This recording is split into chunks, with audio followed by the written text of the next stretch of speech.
আসসালামু আলাইকুম এভরিওয়ান, সবাই কেমন আছেন? আশা করি ভালো আছেন। তো আমি আপনাদের দয়া আল্লাহর রহমতে অনেক ভালো আছি। তো আজকে আমি যাইতেছি বরিশাল। আর বরিশাল কি জন্য যাইতেছি আপনারা একটু পরেই বুঝতে পারবেন। আর এইটা হলো আমাদের পাড়া হাউজের পাশের খালটা। এই খালটা পারে আমাদের যে যাইতে হয় স্টিমার ঘাট, মানে লঞ্চ ঘাট যাইতে হয়। আর আমার যতবার বরিশাল যাওয়ার দরকার হয় আমি লঞ্চে করেই বরিশাল যাই, কারণ বরিশাল লঞ্চে করে যাওয়ার মজাটাই আলাদা। আর গাড়ি দিয়ে যারা যায় তারা অতটা মজা পায় না, লঞ্চের মজা তো আর গাড়ি দিয়ে হবে না। আর আমাদের এই লঞ্চ ঘাটটা হলো মাছকাটা নদীর তীরে অবস্থিত।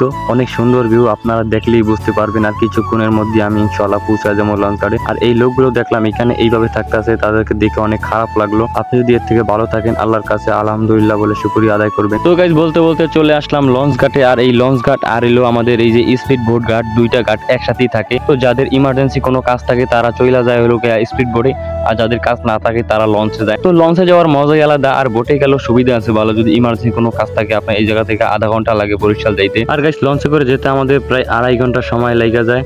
আর বলতে বলতে চলে আসলো লঞ্চ, আর এই লঞ্চে করেই আমরা যাব বরিশাল। আর গাইস, এই লঞ্চে ইলিশা লক্ষ্মীপুরের কিছু যাত্রী আছে, আর এই যাত্রীগুলো নামায় দিয়া মেহেন্দিগঞ্জের লোক নিয়ে রওনা দেবে বরিশালের উদ্দেশ্যে। আর এখন সময় হলো 7:50 বাজে, আর এই লঞ্চটা ছাড়বে 8:20-এর দিকে। তো আমাদের ওয়েট করতে হবে। তো যাত্রীগুলো নামতেছে, আপনারা দেখতেই পাচ্ছেন লক্ষ্মীপুরের মোটামুটি ভালোই যাত্রী আসে আমাদের মেহেন্দিগঞ্জে। আর এই যাত্রীগুলো হলো তাদের বিভিন্ন কাজের জন্য আমাদের এদিকে আসে, তাদের অনেক আত্মীয় স্বজনের বাড়িও আসে। তো যাত্রীগুলো নামানো শেষ হয়ে গেলে এখন বরিশালের উদ্দেশ্যের জন্য আরো লোক উঠাইতেছে আমাদের মেহেন্দিগঞ্জের।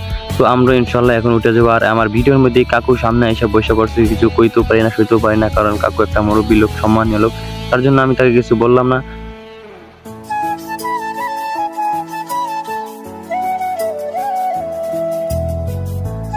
আর গাইস, দেখতে দেখতে চলে এলাম বরিশাল শহরে। আর এখান থেকে যাব হলো আমি বিবি পুষ্কনির পার।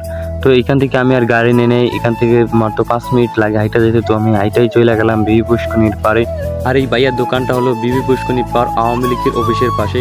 আপনাদের যদি কোনো অফিসিয়াল কাজ থাকে তো আপনারা ভাইয়ের সাথে যোগাযোগ করতে পারেন, সে আপনাকে অনেক সাহায্য করবে আমি আশা করি। তো আমরা চলে এলাম ভাইয়ের দোকানে। এখন আমার খালাতো ভাইয়ের কাজগুলো করবে, ফর্ম পূরণ করবে, ব্যাংক ড্রাফট করবে, অনেক কাজ আছে। তো কাজগুলো শেষ, আমাদের কাজগুলো শেষ করার পর এখন আমরা চলে যেতেছি পাসপোর্ট অফিসে। আর পাসপোর্ট অফিসে যেয়ে আমরা ফর্মটা জমা দিব, ইনশাল্লাহ আমাদের কাজটা হয়ে যাবে। তো এই কাজ চলে এলাম পাসপোর্ট অফিসে। আর এখন আমরা ভিতরে যাবো। তো এখন আমি আছি পাসপোর্ট অফিসের ভিতরে। আর এখানে ক্যামেরা অ্যালাউ ছিল না, আমি আপনাদেরকে দেখানোর জন্য একটু লুকিয়ে লুকিয়ে ভিডিও করতেছিলাম। তো কেউ দেখে নাই, ভাগ্য ভালো। আর গাইস, মামুন ভাই আমাদের কাজগুলো খুব ভালো করে দিয়েছে, এই কারণে আমাদের পাসপোর্ট অফিসে বেশি ঝামেলা হয় নাই, আমাদেরকে কোনো দৌড়াদৌড়ি করতে হয় নাই।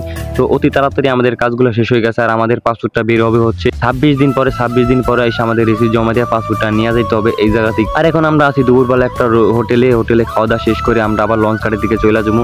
এখান থেকে লঞ্চ ঘাট একবারে দাঁড়ে মাত্র 2 মিনিট লাগে যাইতে। আর গাইস, আপনারা যদি কেউ নতুন পাসপোর্ট করতে চান আমাকে ইনবক্সে নক করবেন, আমি তার ঠিকানা আপনাদেরকে দিয়ে দিব। তো আমার ভিডিওটা এ পর্যন্ত দেখার জন্য আপনাকে অসংখ্য ধন্যবাদ। আর আজকের ভিডিওটা এই পর্যন্তই। সবাই ভালো থাকবেন, সুস্থ থাকবেন। আসসালামু আলাইকুম।